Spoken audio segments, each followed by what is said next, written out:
Allora, vi do i saluti naturalmente di tutti gli operatori del Dipartimento e non voglio, perché è stato già detto molto, voglio solo porre praticamente alcuni quesiti che dovremmo affrontare, penso, con le comunità locali, sia come Dipartimento e con la magistratura, con tutti gli attori che stanno intorno al problema della chiusura degli OPG e del discorso del predisporre dei progetti terapeutici abilitativi e riabilitativi per i nostri utenti, pazienti che stanno attualmente a Montelupo.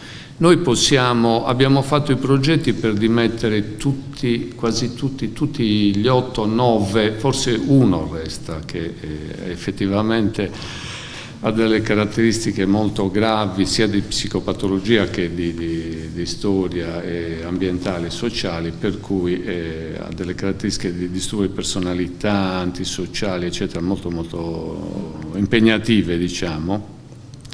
Tutti gli altri potrebbero essere dimessi, diciamo, anche dopodomani forse. In questo abbiamo preparato i progetti, li abbiamo inviati, Pierpaolo sa, insomma, stiamo lavorando alacremente su questo e abbiamo, per dire quanto stiamo lavorando e quanto sta lavorando Giampaolo Pintori, il servizio di psichiatria forense, che il Dipartimento e l'azienda ha implementato un po' questo periodo. L'unico appunto che io faccio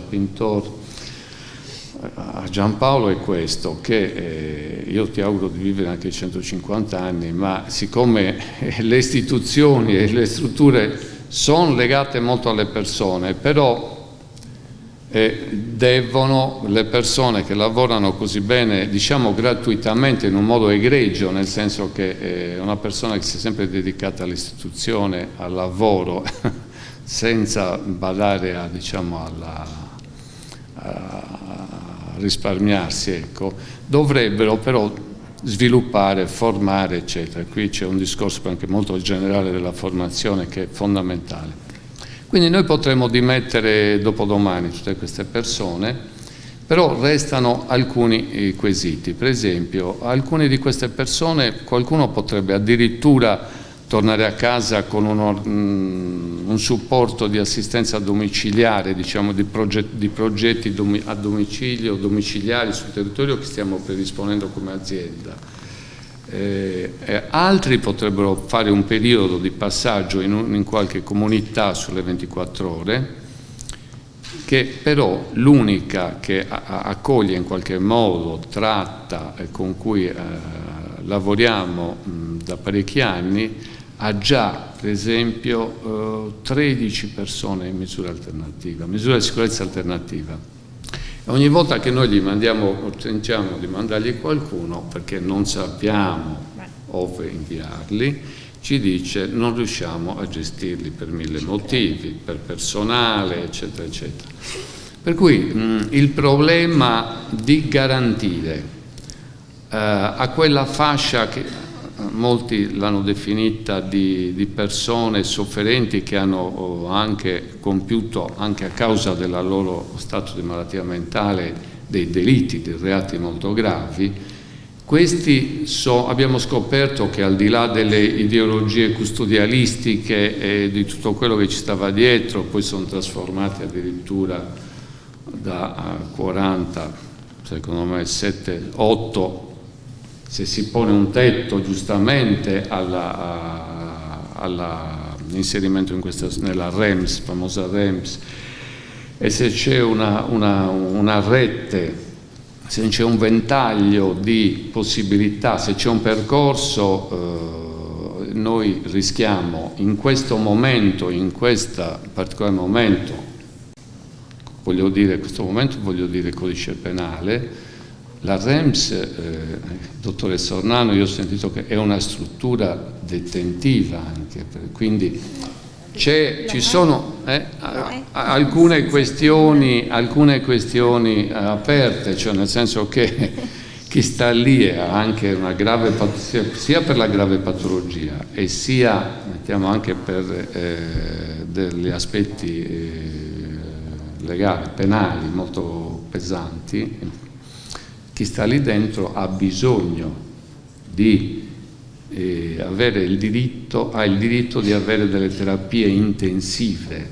In genere la letteratura si parla di 3-5 anni di terapie intensive di tipo di psicoterapie di vario genere, oltre che dei farmaci ha bisogno, di terapie di vari tipi di riabilitazione.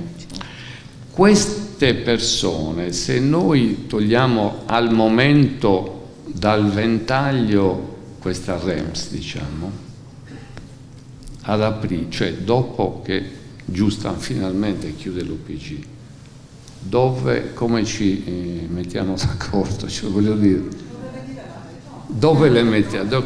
Cioè saranno 8, sono 3, noi ne abbiamo 1, 2 come aslotto, però effettivamente non possiamo negare proprio questi che hanno bisogno di un intervento intensivo per farli superare questa fase. Io non la chiamerei neppure residuale, perché questo del residuale è un brutto termine, è una struttura, deve essere una struttura del percorso che ha una permanenza breve, però occorre una qualità e occorre una formazione, perché c'è un livello di sicurezza, può essere perimetrale, delle soglie, con tutti gli strumenti anche tecnologici moderni che permettono di monitorare. Ma l'altro tipo di sicurezza che noi come sanitari, come psichiatri, come psicologi possiamo offrire come educatori, eccetera, è la sicurezza, come dire, psicologica e relazionale del contesto.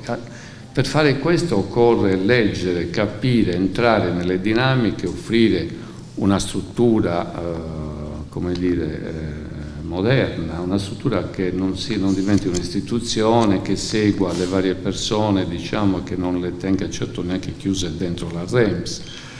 Però per fare questo occorre una formazione, una professionalità e una competenza, altrimenti questa struttura, al di là della rete che può avere intorno e che deve avere assicurata, può avere quel circolo vizioso, entra nel circolo vizioso tra istituzioni, quel magnetismo di cui ci parlava prima, eccetera, eccetera, gli aspetti negativi. Però oggi io penso che assicurare a questa, chiamiamola minoranza che c'è, ma che può sempre presentarsi, nel nostro territorio la media, non so Giampaolo, se sono forse nel giro di 3-4 anni sarà 1 o 2 persone che hanno compiuto dei gravi delitti e che però che hanno delle gravi patologie e che hanno bisogno di.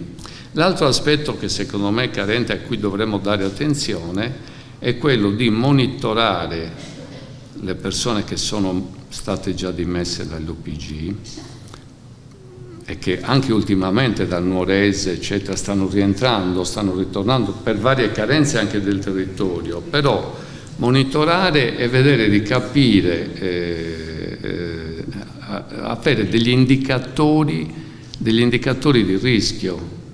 di rischio che ripetano, diciamo, magari gli stessi reati, o indicatori anche clinici che possono ricadere in condizioni. Questo io penso che si sta facendo poco, cioè stiamo facendo i progetti per il futuro personalizzati, però stiamo dando poca attenzione, credo, almeno qui in Sardegna dovremmo farlo di più, a quali sono gli esiti e le criticità di chi è uscito, cioè che fine ha fatto, quali sono gli... Questo è una cosa molto importante. La domanda grande. Molto, molto importante. E su questo io metterei insieme anche, dico a Gisella, al prossimo incontri, le comunità locali che hanno una sofferenza sociale e spesso anche loro economica, delegano alla psichiatria, delegano al sanitario, perché ce lo vogliamo ripetere ancora una volta, non può esistere salute mentale o la psichiatria da sola. Se la salute mentale della popolazione fosse delegata alla psichiatria, torneremmo indietro, cioè non può esistere, quindi inviterei i comuni, cioè tutte le varie. Mi ha fatto piacere vedere sentire prima la vice sindaco del comune di Assemini, dove c'è il CSM, dove anche io lavoro, però i comuni sono veramente importantissimi, soprattutto per l'aspetto anche della formazione, della cultura che dobbiamo diffondere.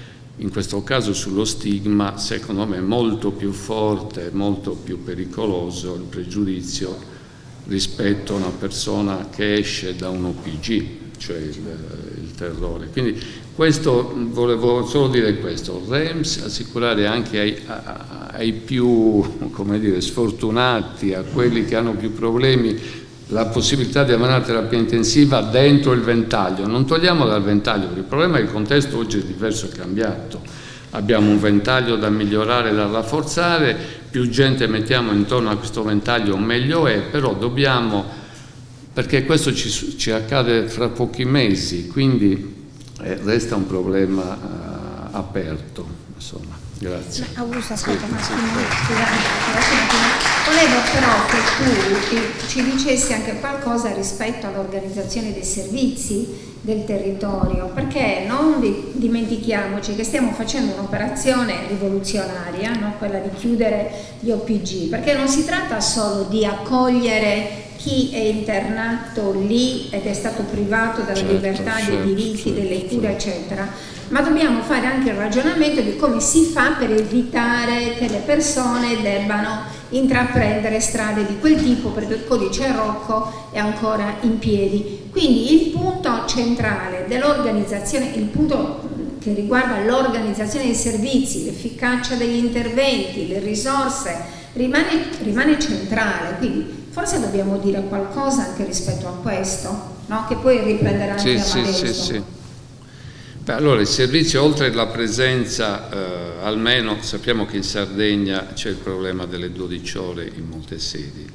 Noi abbiamo le 12 ore, anzi addirittura abbiamo ridotto, il sabato c'è un centro di salute mentale, per esempio, che apre per tutto il territorio per le urgenze, perché tra pensionamenti, inidoneità, eccetera, coprivano 12 ore dal lunedì al sabato, tutti i giorni, in certi CSM 4 medici, per dire. E quindi c'è un problema effettivamente di risorse e